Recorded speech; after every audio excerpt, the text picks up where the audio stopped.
तरह से मेरी ट्रांसमिशन में कर रहे हैं। इनका जो एक मोटिव है वो है बच्चों की तालीम और तरबियत, और उस हवाले से ये एक एनजीओ भी चला रहे हैं तफक्रे पाकिस्तान के नाम से।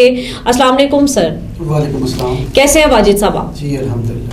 वाजिद साहब ये बताइएगा सबसे पहले तो कि रमज़ान के रोज़े माशाल्लाह से आज जो है वो 13 रमज़ानुल मुबारक हो चुका है, और इस हवाले से बताइएगा कि किस तरह से आपकी जो है रमज़ान की जो है वो रूटीन रही है। जी रमज़ान रहमतों और बरकतों का महीना है। इसमें अल्लाह ताला की रहमतों का नज़ूल बेशुमार होता है और अल्लाह का करम है। इस बाबरकत महीने में रमज़ान के रोज़े भी रखे जा रहे हैं और उसकी जो इस्लाही मामलात हैं वो भी बच्चों में डिलीवर की जा रही है रमज़ान के हवाले से। बिल्कुल ऐसा ही है। दूसरे हमारे साथ हमेशा की तरह एक सना खान भी मौजूद हैं। मैं आपको तारुफ करवाती चलूँ इनका भी। इनका नाम है साजिद अली चिश्ती साहब। अस्सलाम वालेकुम साजिद, कैसे हैं आप? अच्छा, आप बता आपके रमज़ान के रोज़े कैसे गए, क्योंकि अब ये सेकंड अशरे में दाखिल हो चुके हैं हम, और आपने भी यकीनन रमज़ान का महीना देखा होगा बहुत अच्छा जा रहा है तमाम लोगों का। गर्मियाँ भी जो हैं वो ज़रा कम होगी इसकी नोयत, तो आपके कैसे रोज़े जा रहे हैं? माशाल्लाह इस साल बहुत अच्छे रोजे जा रहे हैं। इंशाल्लाह आगे साल इससे भी अच्छे रोजे जाएंगे, क्योंकि आगे साल हो रही इसमें ना इजाफा होना सर्दी का। बिल्कुल ऐसा ही है, ऐसा ही है, क्योंकि मौसम की तब्दीली जो है वो कुछ इस तरह से जा रही है कि गर्मियों से सर्दियों की तरफ जो है वो रमज़ान मूव होता जा रहा है, और ये सर्कुलेट होनी थी ये सारी चीज़ें वक्त के साथ साथ। सबसे पहले हमेशा हमारी ट्रांसमिशन का आगाज हमदे बारी ताला से होता है, और मैं चाहूंगी साजिद साहब से कि वो हमदे बारी ताला से आगाज करें।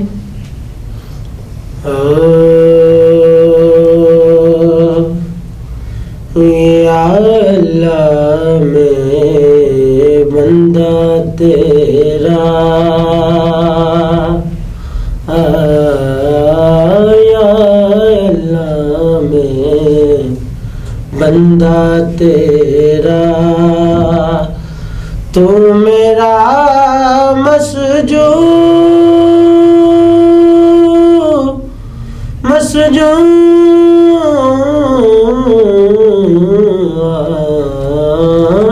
या अल्लाह मैं बंदा तेरा। जिब्राइल के कानों ने भी फकत सुनी आवाज तेरी, मूसा बोले दीद अता हो, मुद्दत से है आस मेरी, लेकिन आमद पाक ने देखा तेरा पाक वजूद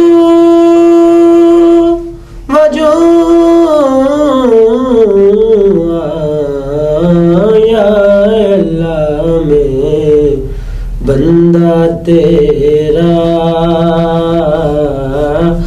या अल्लाह मैं बंदा तेरा, तू मेरा मसजूद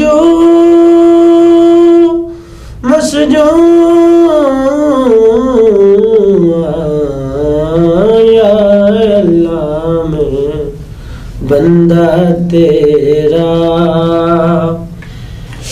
जज़ाकल्लाह जी, बहुत अच्छा लगा। आपकी आवाज़ माशाल्लाह बहुत अच्छी है साजिद, आपकी आवाज़ वाकई में बहुत अच्छी है और बहुत अच्छी हमदे बारी ताला सुनाई आपने। आपसे मैं पूछना चाहूँगी कि आपने ये आगाज़ सना खानी का कब किया और कैसे शौक़ पैदा हुआ आपके दिल में? मुझे शौक़ कैसे हुआ, जनाब मैं अहमद अली हाकिम को सुनता था, मेरा उस्ताद मोहतरम भी। अच्छा, तो उनको मैं फॉलो करता हूँ। सही। तो मेरी उम्र उस टाइम से 12 तो 13 साल। अच्छा, आप 12-13 साल के थे जब ये स्टार्ट किया आपने नात पढ़नी? सही सही। तो सबसे पहले कहाँ पे आपने नात पढ़ी? सबसे पहले मैं महफिलों पर गया, भाई मुझे लेके गए महफिलों पर। सही। उतो मैं सुना, उतो लोगों ने इज्जत मुझे दी, मेरे दिल में और कदर बन गई। सही। नाते पढ़ूं। सही। यानी कि बहुत इज्जत मिली कि आपने नबी का जिक्र किया, उस रब्बे करीम का जिक्र किया, लोगों को बड़ा पसंद आया आपका जिक्र ये करना, और फिर आपके दिल में उठी कि कितनी रिस्पेक्ट मिलती है, कितनी जो है ना एक इज्जत मिलती है वहाँ पर। तो इस सिचुएशन को देख के, तो आपके वालिद साहब का ताल्लुक भी लाहौर से है। आप लाहौर से कहाँ से हैं आप? मैं पिछोल जिला बहावलनगर, मंडी चिश्तियाँ, तहसील चिश्तियाँ। अच्छा, आप वहाँ से हैं। और लाहौर में किस सिलसिले में आप आए हुए हैं? कारोबार के सिलसिले में। अच्छा, यहाँ पे काम वगैरह करते हैं। और सही सही सही। चले जी, आपसे तो इंशाल्लाह बातें भी होती रहेंगी और हम सना खानी भी करवाते रहेंगे आपसे। मैं बात करना चाहूंगी इस टाइम वाजिद सलीम साहब से।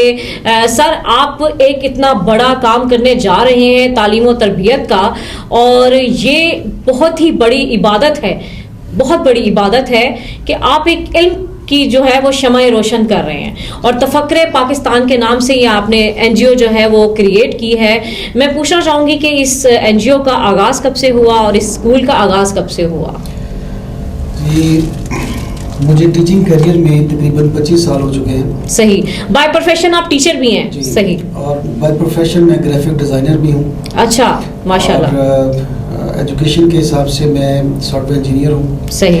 लेकिन टीचिंग मेरा पैशन रहा है शुरू से। सही। मेरी ज़िंदगी का मकसद सिर्फ ये रहा है कि मैं अपने पाकिस्तान के जो असासा है, हमारे जो बच्चे हैं, हमारा मुस्तकबिल जो है, उसमें अपना किरदार अदा कर सकूँ, उसकी बेहतरी के लिए। बेहतरी के लिए। सही। तो तकरीबन पिछले 25 साल से मैं एजुकेशन की फील्ड के साथ रिलेटेड हूँ, इसके साथ काम कर रहा हूँ। सही। लेकिन अब लास्ट 2 ईयर से जो मैंने अपने लास्ट एक्सपीरियंस को देखा है, उसमें ये कि हमारे जितने भी प्राइवेट स्कूल्स हैं, मैक्सिमम जो हैं वो इस शोबे को एज अ बिजनेस लेके चल रहे हैं। सही। चलना भी चाहिए, जाहिर है उनका अपना रोजगार भी है, सिलसिला भी है। जी बिल्कुल, ऐसे ही है। उनका ओढ़ना भी छोड़ना ऑब्वियस सी बात है, वो बाय प्रोफेशन चाहे टीचर हो या किसी भी फील्ड से हो, बेसिकली उसकी रोजगार भी तो उसी से ही जुड़ा है ना। लेकिन मेरा जो मेन मकसद वो ये है कि ऐसा पहले पाकिस्तान में कभी नहीं हुआ। जी जी। ये पाकिस्तान में पहली मर्तबा होने जा रहा है कि किसी भी एजुकेशन इंस्टीट्यूट में बच्चों को स्किल्स नहीं सिखाई जाती।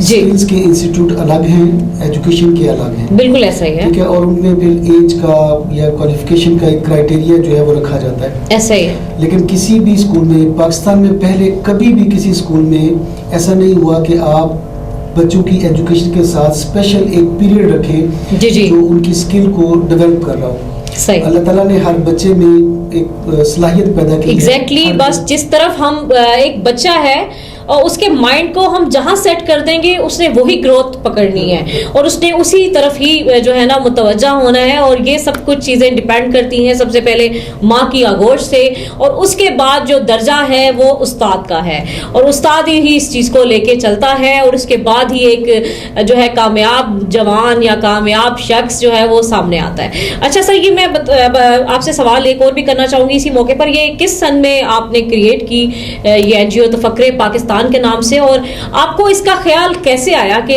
आपको तफक्रे पाकिस्तान के नाम से जो है वो स्कूल बनाना चाहिए और एक एनजीओ बनानी चाहिए? ये जब कोरोना स्टार्ट हुआ पाकिस्तान में, तो उस वक्त पाकिस्तान के हालात काफ़ी पेचीदा हो चुके थे। बहुत सारे लोग बेरोजगार हुए, बहुत सारे लोग, फैक्ट्रियां बंद हो गई। जी बिल्कुल ऐसा ही था। उनके लिए मसाइल पैदा हुए। बिल्कुल ऐसा ही है। उस वक्त मैंने इस चीज़ को सोचा कि क्यों ना ऐसा काम किया जाए जिससे हम किसी के डिपेंडेंट ना हो, हम किसी के मोहताज ना हो। जी बिल्कुल। हम ऐसी कौम तैयार करें, ऐसी नस्ल तैयार करें जो किसी की मोहताज ना हो। तो फिर मैंने तफक्रे पाकिस्तान के बारे में सोचा। तफक्रे पाकिस्तान का मकसद और नाम से इज़हार होता है कि पाकिस्तान के लिए फिक्र या पाकिस्तान के लिए सोच। एग्जैक्टली। ठीक है। तो मैं इसी सोच को लेके मैंने स्टार्ट लिया, इसके ऊपर मैं वर्क करता रहा। ज़ाहिर है जब भी कोई नया काम शुरू करते हैं तो उसके लिए बहुत सारी हर्डल्स होती हैं, बहुत सारे मसाइल आपको दरपेश होते हैं। बिल्कुल ऐसा ही है। किसी भी चीज़ को इतने आसानी से नहीं क्रिएट किया जा सकता, और ये तो एक बहुत बड़ा काम था।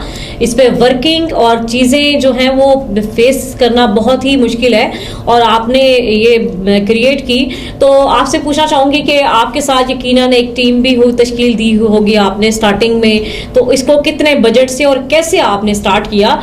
फिर लोगों से जो फंडिंग है, ये चीज़ें, सब चीज़ें मामला बाद में होते हैं, ये डे फर्स्ट से तो नहीं होते ना। अभी तक तो तफक्रे पाकिस्तान का जो फर्स्ट प्रोजेक्ट हमने स्टार्ट किया है वो रिसेंटली 19 मार्च 2023 में, यानी रिसेंटली इसी मंथ में हमने स्टार्ट लिया है पहले प्रोजेक्ट का। ठीक है, और तफक्कुर पाकिस्तान का जो आगाज हमने किया था वो 2021 में किया था। अच्छा, 2021 में, यानी कि 2 साल पहले की बात है ये। हम इसके ऊपर मतलब इंटरनल जो है वो वर्क करते रहे हैं कि हम इसको कैसे स्टैंड ले सकते हैं, कैसे काम कर सकते हैं, और इसके लिए अभी तक हमारे पास कोई फंडिंग नहीं है, हम किसी से कोई फंडिंग नहीं ले रहे, इंडिपेंडेंटली अपने तौर पर जितनी हम एफर्ट कर सकते हैं वो कर रहे हैं। अच्छा, आपके इस जो है इंस्टीट्यूट में मैंने देखा है कि उम्र की कोई कैद नहीं है, कुछ ऐसा ही सिनेरियो है? जी बिल्कुल, ये जैसे नॉर्मल स्कूल्स होते हैं प्राइवेट स्कूल, वैसा ही स्कूल बना है। जी जी। और ये जो हमारा पहला प्रोजेक्ट लाहौर में, तो इसमें बच्चों की एक कैटेगरी है और जवानों की अलग कैटेगरी है।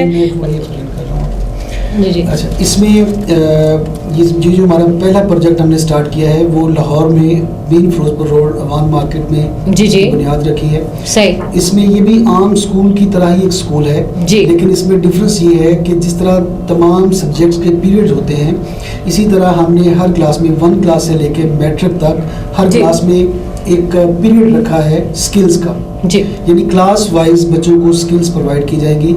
मैट्रिक तक बच्चा 1 क्लास में आया है, मैट्रिक क्लास तक वो बच्चा 10 मुख्तलिफ किस्म की स्किल्स का जो है वो ट्रेंड हो जाएगा, उसको स्किल्स होगी। और इसका मेन मकसद भी ये है कि हमारे पाकिस्तान में तकरीबन 80% स्टूडेंट्स जो हैं वो मैट्रिक के बाद अपनी स्टडी को कंटिन्यू नहीं रख पाते। एग्जैक्टली। उसकी मेन वजह ये है कि पेरेंट्स जो हैं वो उनकी जो फाइनेंशियल प्रॉब्लम्स हैं उनको वो फेस नहीं कर पाते। बिल्कुल ऐसा ही है, मतलब मौजूदा सूरत हाल पे एजुकेशन का जो महकमा भी जो है वो बहुत हाई लेवल की जो है बजट चाहिए होता है अपने बच्चे को हाई क्वालिफाइड बनाने के लिए। ये तो आपकी बात बिल्कुल हकीकत है। और बहुत आगे जो मतलब यूनिवर्सिटी लेवल पे आप जब ग्रेजुएशन लेवल पे बच्चों को पढ़ाते हैं, इंटर लेवल पे पढ़ाते हैं, तो उसके लिए काफ़ी ज़्यादा पैसों की ज़रूरत होती है। और अफोर्डिंग जो है लोग करवा सकते हैं इजीली, लेकिन कई लोग अफोर्ड नहीं कर पाते। तो ऐसे बच्चे जो हैं वो फिर या तो 2-3 साल अपने गली मोहल्लों में घूमते फिरते हैं, बिल्कुल वेस्ट हो जाते हैं, बिल्कुल बिल्कुल चले जाते हैं, बिल्कुल ऐसा ही है, तो बिल्कुल ऐसा ही है। हमारा ये प्रोजेक्ट स्टार्ट करने का मकसद ये है कि जो बच्चे अपनी स्टडी कंटिन्यू नहीं रख पाते किसी भी वजह से, तो एटलीस्ट उनको फैक्ट्रियों में ना जाना पड़े, किसी की दुकान पे ना काम करना पड़े, किसी के पास मुलाजम ना होना पड़े, वो अब उसके अपने पास इतने हुनर हों कि वो अपना छोटा सा सेटअप बना के अपना कारोबार कर सके और अपनी फैमिली को जो है वो रन कर सके। माशाल्लाह से बहुत ही ज़बरदस्त चीज़, ये थिंकिंग हर किसी में ऐसे ही नहीं आ जाती, ये अल्लाह की तरफ से अता होती है जो कि अल्लाह पाक चुन लेता है ऐसे लोगों को जिनसे ये अच्छे काम करवाने हैं और ये ड्यूटियाँ लगानी हैं। ये बहुत बड़ा काम है, आप तो जन्नत कमा रहे हैं यहाँ पर, और बहुत जो है ना बड़े दर्जे पे इसको लेके जाना चाह रहे हैं। और बच्चों की तालीम और तरबियत बहुत बड़ा एक नेकी है।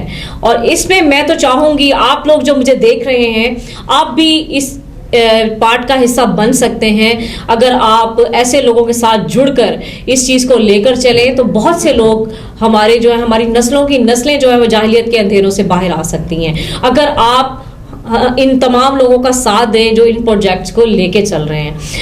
इसी के साथ मैं चाहूँगी साजिद अली हमारे साथ मौजूद हैं और इनसे कहूँगी कि एक अपनी खूबसूरत आवाज़ में नबी का जिक्र हो जाए, जो कि रमज़ान के महीने में एक कह लें कि एक फ़र्ज़ की तरह से होता है कि साथ साथ इबादत के साथ साथ ये चीज़ें चलती रहती हैं। नात सुनना मुझे खुद को भी बहुत अच्छा लगता है और रमज़ान में तो ये चीज़ जो है वो कॉमन हो जाती है, नॉर्मल रूटीन में नहीं होती। तो साजिद प्लीज़ एक नात शरीफ हो जाए। मेरे सिर ते करम दी छां, मेरे लजपाल रख देने, मेरे सिर ते करम दी छां, मेरे लजपाल रख देने, मैनू हसने निदा सदका ओ माला माल रख देने, मैनू हसने निदा सदका ओ माला माल रख देने, मेरा दिल चीर के देखो कहो दे प्यार नल भरिया, मेरा दिल चीर के देखो कहो दे प्यार नल भरिया, मैनू कलिया ओ छड़ देनी हमेशा नाल रख देने, मैनू कलिया ओ छड़ देनी हमेशा नाल रख देने, मेरे सिर ते करम दी छां मेरे लजपाल रख देने, जदों भी वास्ता पाया जनाबे सैयदा दा में, जदों भी वास्ता पाया जनाबे सैयदा दा में, कसम रब दी भरम मेरा नबी हर हाल रख देने, कसम रब दी भरम मेरा नबी हर हाल रख देने, मेरे सिर ते करम दी छां मेरे लजपाल रख देने, मैनू कलिया ओ छड़ देनी हमेशा नाल रख देने। माशाल्लाह, सुभान अल्लाह। इसी के साथ नाज़रीन लेंगे एक छोटी सी ब्रेक और ब्रेक के बाद फिर हाजिर होंगे इंशाल्लाह। ट्रांसमिशन का सिलसिला जारी रहेगा। जी नाज़रीन, ट्रांसमिशन का सिलसिला आगे बढ़ाते हैं। मैं सवाल करना चाहूँगी वाजिद सलीम साहब से कि मुझे बताइएगा कि आपके रमज़ान के रोज़े कैसे जाते थे बचपन में? पेरेंट्स के साथ क्या फरमाइशी होती थी सहरी के टाइम में और अफ्तार के टाइम में? जी, बचपन से लेकर अब तक अल्हम्दुलिल्लाह वालिदैन के साथ ही सहर व अफ्तार हो रहा है। और सुबह सहरी में आम रूटीन में पराठा ही चलता है। पराठा मतलब शौक से पराठा खाना पसंद करते थे आप? पराठा हो गया, दही होगी। दही तो एक कह लेना कि एक ट्रेडिशनली जो है ना रमजान की एक डिश बन गई हुई है, इसको मुख्तस किया हुआ है कि सहरी के टाइम पे लस्सी, मतलब अब तो जो है वो गर्मियों के सीजन में लस्सी लाजमी जो है वो बनती है सहरी में, ताकि प्यास ना लगे। इसका मेन मकसद होता है कि प्यास ना लगे। तो क्या ज्यादा फरमाइश होती थी अम्मी से कि जी सहरी में आज ये बनाएं और ये बनाएं? और तो नॉर्मली पराठा वगैरह, दही और साथ जो सालन वगैरह घर में बना होता है वही होता है। सही। और इफ्तारी हमारे घर में जो खुसूसन होती है कि हम बाजार की इफ्तारी पसंद नहीं करते। हमारे घर में बड़े ज़ौक़ व शौक से घर में ही इफ्तारी तैयार की, तमाम लवाज़मात पकवान जितना भी है वो हमारा घर में ही तैयार होता है। सही। और स्पेशल फरमाइश होती हैं, मतलब समोसे हैं, पकोड़े हैं, चाट है, कोई भी चीज़ बनानी है हमने तो वो स्पेशल उसका एहतमाम किया जाता है। सही। और बड़े जोशो खरोश के साथ किया जाता है। और रमज़ान अल्लाह ताला का शुक्र है कि जब से होश संभाली है जी जी तब से लेके अब तक कोई ऐसा रमज़ान नहीं गुजरा जिसमें ये रोज़ों का मामला ना चल रहा हो। अल्हम्दुलिल्लाह जितनी ज़िंदगी गुजर गई है होश में, तमाम रोज़े जो हैं वो रखे गए हैं और मुकम्मल एहतमाम के साथ रखे गए हैं। अल्लाह का ख़ास करम है। कुछ हमारे वालिदैन की परवरिश कह लें या हमारे वालिदैन की जो तवज्जो कह लें कि इस चीज़ के ऊपर ख़ास तौर पे तवज्जो दी जाती है जो हमारे मजहबी मामलात हैं। जी जी बिल्कुल, पेरेंट्स का बहुत इसमें रद्द अमल होता है, बहुत अमल दखल होता है बच्चों की तरबियत में। अच्छा ये बताइएगा कि आपके वालिद साहब का तल्लुक वो भी लाहौर से है और क्या उनका क्या काम था और बिजनेस वगैरह? जी हम आबाई, हमारा जो इलाका है वो नूरकोट है, नारोवाल के आगे गाँव है। जी जी नारोवाल के साथ। सही। उसके बाद मेरे वालिद साहब जो हैं वो आर्मी में थे। अच्छा, आर्मी रिटायर्ड हैं? 93 में वो आर्मी से रिटायर हो गए थे। अच्छा अच्छा। उसके बाद उस वक्त फिर तो बड़ी टफ रूटीन होती होगी, मतलब वालिद साहब जाहिर है आर्मी से हैं तो मतलब उनकी एक रूटीन होती है, बड़ी फौजी टाइप की रूटीन जो होती है, उसमें उन्होंने वर्किंग के लिए आपको मॉर्निंग में अर्ली इन द मॉर्निंग उठाना, और वो चाहते हैं कि मेरी औलाद भी आगे से ऐसे ही हो। वालिद साहब की जो आदत है, जो रूटीन है, वो डेफिनेटली अपनी जॉब जैसी है, जब जैसी उनकी जॉब की नेचर रही है जी जी, उसमें उनकी आदत है, अभी भी उनकी आदत है कि वो जो ऑर्डर करते हैं वो उसी वक्त फुलफिल होना चाहिए। बिल्कुल। लेकिन ऐसा भी नहीं है कि वो बहुत स्ट्रिक्ट है हमारे साथ। मैं अक्सर कहा करता हूँ कि मेरे जो बेस्ट फ्रेंड है वो मेरे फादर हैं। जबरदस्त, माशाल्लाह। हमने अपनी जिंदगी में अच्छा, और कितने बहन भाई हैं आपके? जी बता रहे थे आप कुछ। जी, मैं अपने वालिद साहब के बारे में बता रहा था कि मैंने अपनी ज़िंदगी के मामलात में जितने भी सफ़र तय किए हैं, जितने भी मुश्किलात को देखा या आसानियों को देखा, उनमें मैंने अपने वालिद साहब को अपने साथ रखा और उन्हीं के साथ ही मशवरा किया और उन्हीं के मशवरे के साथ ही मैंने अपनी ज़िंदगी को सर्वाइव किया और अल्हम्दुलिल्लाह अल्लाह ताला उनको सलामत रखे। मैंने अपनी ज़िंदगी में जितनी भी कामयाबियाँ समेटी हैं, उनकी दोस्ती, उनके ताउन, उनके मशवरे। मीन के आपके ज़िंदगी में कोई भी मामलात रहे हैं तो आपको अपने वालिद से बढ़कर कोई भी दोस्त नहीं मिला और उनसे बहुत अच्छी रहनुमाई मिलती रही आपको एज अ फ्रेंड भी। ये तो बहुत बड़ी नेमत की बात है और अल्लाह पाक आपके वालिदैन को जो है वो सलामत रखे। और आप आप कितने बहन भाई हैं टोटल? और माशाल्लाह से, और आपके अब जिंदगी जाहिर है बच्चे भी होंगे, आपकी मैरिड लाइफ है अपनी, तो अपनी फैमिली के साथ कैसा टाइम गुजरता? मेरे 3 भाई हैं और एक मेरी छोटी बहन है, सबसे छोटी है। जी जी। और अल्हम्दुलिल्लाह हमारी सारी फैमिली जो है वो एजुकेटेड है माशाल्लाह। मेरे बड़े भाई हैं वो भी सॉफ्टवेयर इंजीनियर हैं, छोटा भाई वो भी सॉफ्टवेयर इंजीनियर है, सिस्टर ने भी मास्टर किया हुआ है माशाल्लाह। और हमारी जो फैमिली है वो हमें बचपन से ही बाहर गैदरिंग की कभी जरूरत महसूस नहीं हुई। हम बहन भाई ही आपस में अपने टाइम को स्पेंड करते रहे हैं और अभी भी हमारी यही रूटीन है कि हम अब कोई भी हमारे पास स्पेयर टाइम मिलता है हमें अपने काम से हटके, तो हमारी कोशिश होती है कि वो टाइम हम अपनी फैमिली के साथ स्पेंड करें। हमें बाहर दोस्तों के साथ गैदरिंग इतनी पसंद नहीं है जितनी गैदरिंग हमें अपनी फैमिली की पसंद है कि हम अपने बहन भाई जो है इकट्ठे बैठ के। और मेरे ख्याल से अच्छी फैमिलियाँ को जो है खानदानी लोगों का वतीरा भी यही होना चाहिए कि वो अपनी फैमिली को टाइम दें, उन्हें अहमियत दें और दोस्त भी होने चाहिए वो उनके लिए एक स्पेशली जो है वो टाइम उनका भी ज़रूरी है, ज़िंदगी की ज़रूरत है ये भी। और लेकिन जो अपनी फैमिली के साथ जो टाइम गुजरता है इसमें अल्लाह पाक के हुजूर भी आप एक सुरखरू हो जाते हैं। और सबसे मेन थिंग इज कि एक दूसरे के साथ बैठ के जब आप बातचीत करते हैं तो इसका इम्पैक्ट अच्छा आपके अपनी औलादों पे पड़ता है और वो एक ख़ानदानी तौर पे एक कुनबा जो है वो तश्कील पाता है और बड़े अच्छा एक जॉइंट फैमिली सिस्टम जो होता है ना, इसमें इंसान की जो परवरिश होती है ना वो एक बड़ा अच्छा शख्स बन जाता है, एक बड़े अच्छी शख्सियत का जो है वो दुनिया के सामने जो है ना इंट्रोडक्शन हो जाता है, क्योंकि उसमें इंसान को ज़िंदगी के हर फेजेस के लिए बहुत सारी चीज़ें सीखने को मिलती हैं। और बच्चे की तरबियत सबसे मेन थिंग है इसके, वो रिश्तों की पहचान जान जाता है, इज्जत और एहतराम जो है वो एक बना रहता है।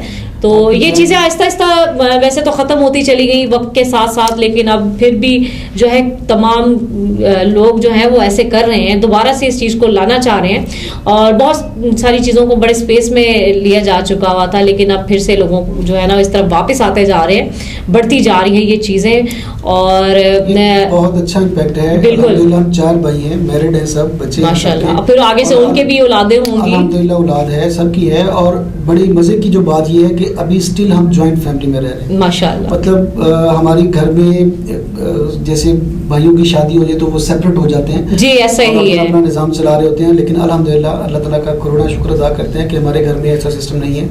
हमारे घर में हमारे चारों भाई उनकी फैमिली जो है वो एक सिंगल फैमिली की तरह रह रहे हैं और हमारे घर में एक ही किचन है जो सबके लिए ज्वाइंट इस्तेमाल होता है और सब एक जैसा ही खाते पीते हैं, सब एक जैसा रहते हैं माशाअल्लाह। और ये मैं समझता हूँ कि मेरे वालिदैन की परवरिश है, बिल्कुल बिल्कुल उनकी दुआएं हैं कि आज हम इस उम्र में आके भी एक साथ इकट्ठे हैं और जितना प्यार हम भाइयों में है उतना ही प्यार, बल्कि मैं समझता हूँ उससे ज़्यादा प्यार हमारी अगली नस्ल में जो आपस में एक दूसरे के साथ अटैच है, एक दूसरे के बगैर रह नहीं पाते। माशाल्लाह, ये तो बहुत ही अच्छी बात है कि आजकल की जनरेशन में ये चीज़ें कन्वर्टेड हैं। ये सारी चीज़ें डिपेंड करती हैं कि अगर आपके अंदर टॉलरेंस है, बर्दाश्त है, तो ये रिश्ते निभाने की पावर को बढ़ाती है। बर्दाश्त जो है वो बेसिकली बर्दाश्त से ही आप एक खानदान और इतना बड़ा जो सर्कल है, कुनबा, ये लेके चल सकते हैं। बेसिकली तभी ही एक खानदान जो है वो मिलके चल सकता है। के साथ हम बढ़ते हैं ट्रांसमिशन की जानिब और हमारे साथ सना खान मौजूद हैं, साजिद, और हम चाहेंगे कि अल्लाह के हुजूर एक और सना हो जाए। साजिद, आपकी आवाज़ में। अपने दामन शिफात में छुपाए रखना, अपने दामन शिफात में छुपाए रखना, मेरे सरकार मेरी बात बनाए रखना, मेरे सरकार मेरी बात बनाए रखना। मैंने माना हूँ निकम्मा हूँ मगर आपका हूँ, मैंने माना हूँ निकम्मा हूँ मगर आपका हूँ, इस निकम्मे को भी सरकार निभाए रखना, मेरे सरकार मेरी बात बनाए रखना। ज़र्राए खाक को कुर्सीद बनाने वाले, ज़र्राए खाक को कुर्सीद बनाने वाले, खाक हूँ मैं मुझे कदमों से लगाए रखना, खाक हूँ मैं मुझे कदमों से लगाए रखना, मेरे सरकार मेरी बात बनाए रखना।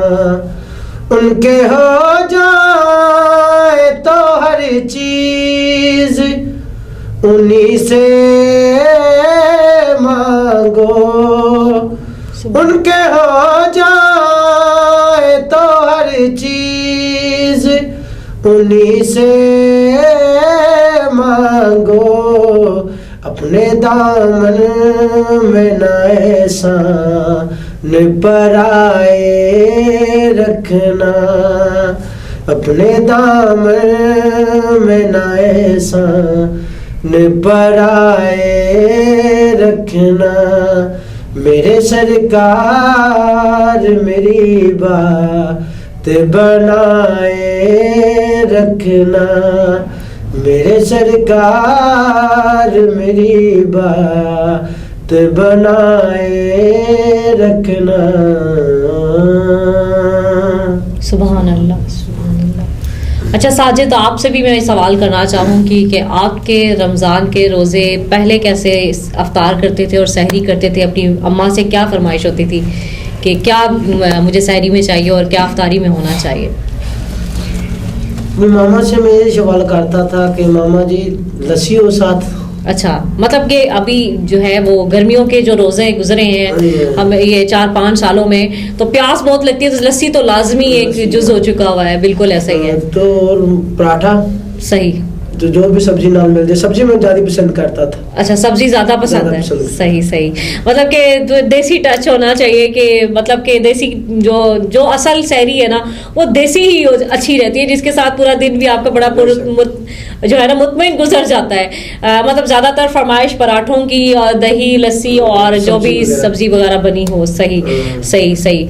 और आपकी अम्मा हयात है माशाल्लाह से? अल्हम्दुलिल्लाह। सही। और वालिद साहब अल्हम्दुलिल्लाह क्या करते हैं? आपके वालिद साहब क्या करते हैं? वालिद साहब मेरे रेडीमेड सूट के कपड़े को काम करते हैं। सही, यानी कि रेडीमेड का काम करते हैं।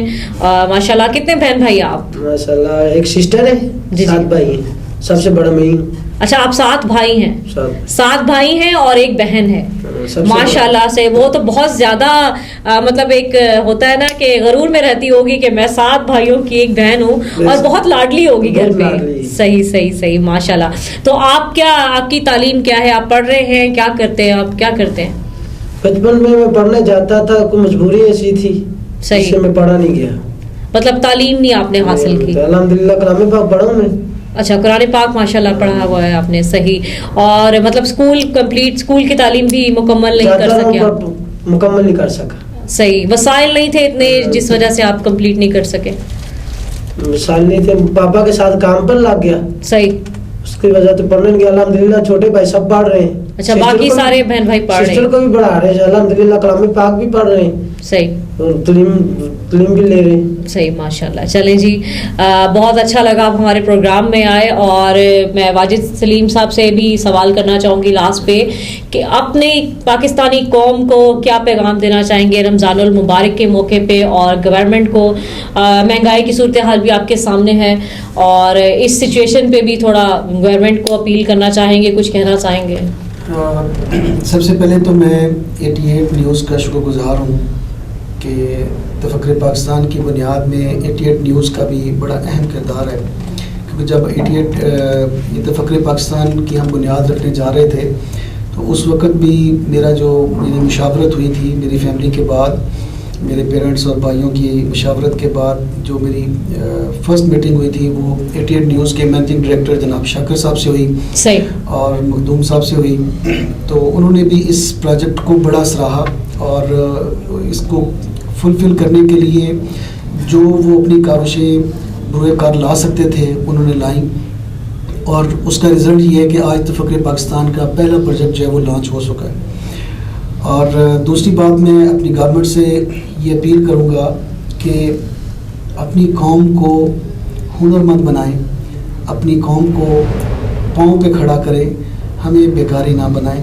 जैसे अभी कभी आटे की लाइन है, कभी सेहत कार्ड की लाइन है, कभी किसी और किस्म की लाइन है, कभी बेनज़ीर इनकम सपोर्ट की लाइन है, तो लाइनें हैं, हमें लाइनों में नहीं लगाएं, हमें हुनर सिखाएं, हमें अपने पाँव पे खड़ा होने की जो है वो हिम्मत और जसारत दें, ताकि हम एक अच्छी और बेहतर कौम बन के सामने आएँ। और इसमें कोई शक नहीं है, मैंने अपने 25 साल के करियर में देखा है कि पाकिस्तान में बहुत टैलेंट है छोटे छोटे बच्चों में, और गरीब इलाकों में जो वो बच्चे जो अपनी तालीम अफोर्ड नहीं कर सकते, उनके फाइनेंशियल प्रॉब्लम्स हैं जी, बिल्कुल। बच्चों में इतना टैलेंट है कि आम इंसान की अकल जो है वो दंग रह जाती है।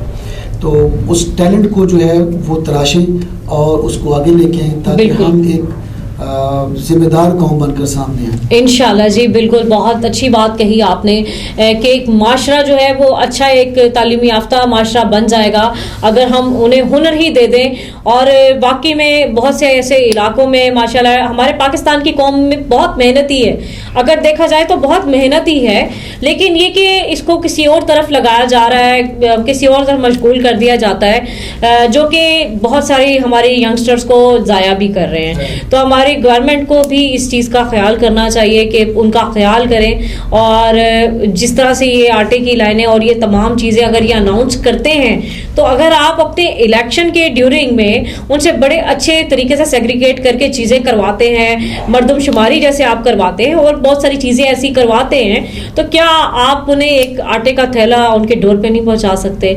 और क्या आप उनके लिए कोई और जो है वो खुर्दो नोश अशिया जो कि रमज़ान में ज़रूरत है वो किसी और रेफरेंस से पहुंचा दें? जैसे कि कोई तंजीमें बनाई जा सकती हैं जो कि जैसे पोलियो के कतरे मोहल्ले में पिलाए जाते हैं, वो भी तो एक टीमें होती हैं। और जैसे आप कहेंगे जैसे ये डेंगू का सर्वे होता है, ये तमाम सर्वेज आप करवाते हैं, तो क्या राशन के हवाले से हर घर में ये चीज़ नहीं हो सकती? कोई छोटा पैकेज बना के ही सही आप मोहल्लों का विजिट करें और उन तक ये रसाई कर दें। और ये लाइनों में लगना और ये सारी कुछ चीज़ कुछ इलाकों में बदनिज़ामी नहीं भी है, देखने में आया है सूरत हाल कि जहाँ पे इन्होंने ये आटा जो है फ्री का आटा जो है कैंपिंग कर दी गई है।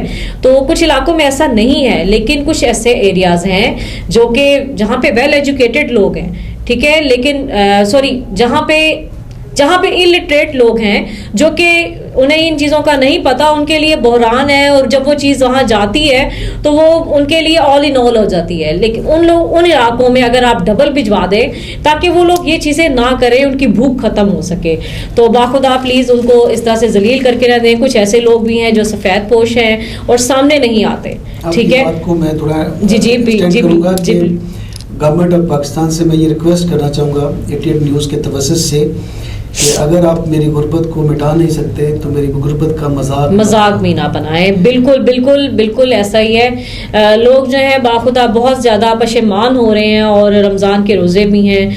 आम दिनों की तो कुछ और बात होती है, कम से कम रोज़े का ही तकद्दुस जो है वो उसको लेके आगे बढ़े, और लोगों की मुल्क और कौम भी आपकी अपनी ही है। अगर देखा जाए तो ऑल ओवर पाकिस्तान में जो आपकी फुटेज वीडियोज़ लीक हो रही हैं, फुटेज और वीडियोस लीक हो रही हैं, और पाकिस्तानी कौम को लोग किस तरह से देख रहे हैं कि वो एक खाने के लिए जो है वो किस तरह से जलालत सह रही है। प्लीज़ इस चीज़ को जो है ना नज़र में रखें।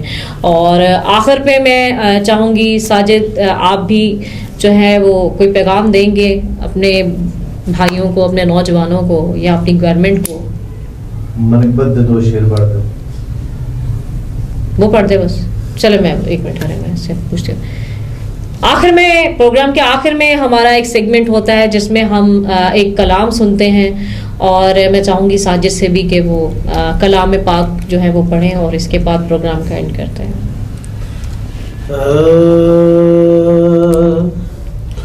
लजपाल भी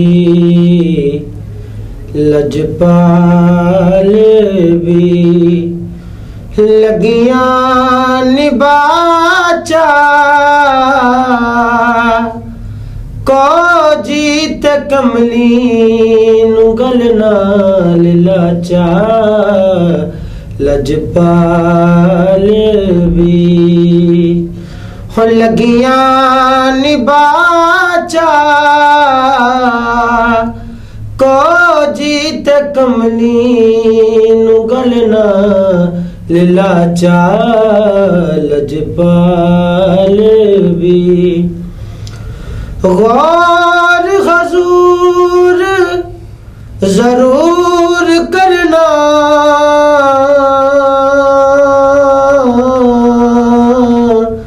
साडे तरले आते हथा जोड़े आदि असा लोड़ तुसा दी हर वेले तुसा लोड़ की असां बेलोड़ियां दी तेरे दर ते आके डिग पईयां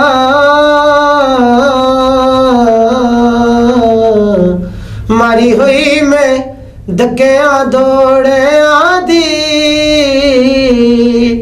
मेरे वास्ते ताज सिकंदरिए सोना दौड़ तुसा दे जोड़े आंदी सोना दौड़ तुसा दे जोड़े आंदी नहीं आया मेरा दिल बरमाई एवें बोलना झूठे कावा तू झूठा तेरे बोल भी झूठे तेनू ताड़ी मारू डावा जे पक्की खबर मिलन दी देवे ते तेनू कुट कुट चूरियां पावा आ सरदार वसा जा जोका किथे रोंदी ना मर जावा किथे रोंदी ना मर जावा साम पई मुक आसा गईया मेरा छड़ गए काग बनेरा मापे सांबे सहेलड़ियां ते ताना देवन तेरा विछड़ियां कुंजा सब घर आया ਤੈਨੂੰ ਕੌਣ ਨੀ ਦੇਂਦਾ ਛੁੱਟੀਆਂ ਹੁਣ ਤੇ ਆ ਜਾ ਮਦਨੀ ਢੋਲਾ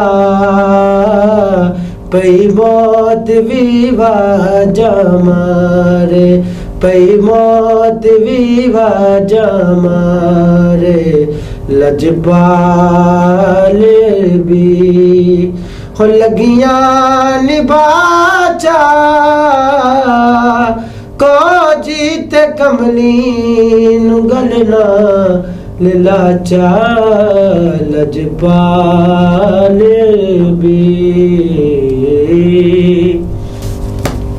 इसी के साथ हमारे प्रोग्राम का वक्त हुआ जाता है और इंशाल्लाह आपसे दोबारा मिलेंगे नई ट्रांसमिशन के साथ और नए मेहमानों के साथ। इजाज़त दीजिए, अल्लाह हाफ़िज़।